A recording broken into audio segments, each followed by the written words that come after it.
ఒక చేదు నిజం చెప్తాను విను.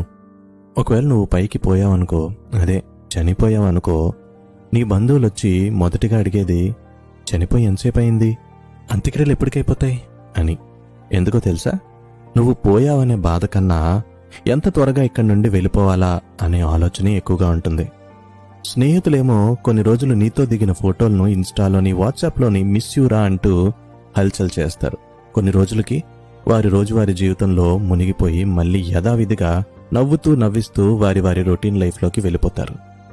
నువ్వు ప్రాణంగా ప్రేమించిన వాళ్ళు ఇంకొకరి ప్రేమలో ప్రయాణం సాగిస్తారు. నీ కుటుంబం అందరికన్నా ఎక్కువ బాధను చూస్తుంది, కానీ సమాజం కోసం మేం బానే ఉన్నాం అంటూ నవ్వు నటిస్తారు.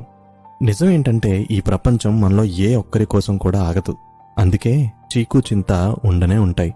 నీకోసం పోరాడు, నీకోసం బ్రతుకు, నీ గురించి నువ్వు జాగ్రత్తలు తీసుకో. ఎందుకో తెలుసా? నువ్వు పోయాక నీకోసం కన్నీళ్లు పెట్టుకున్న ఆ వ్యక్తులే ఒకరోజు అన్నీ మర్చిపోతారు. వాళ్ళు తమ జీవితాల్లో ముందుకు సాగిపోతారు. అర్థమైందా?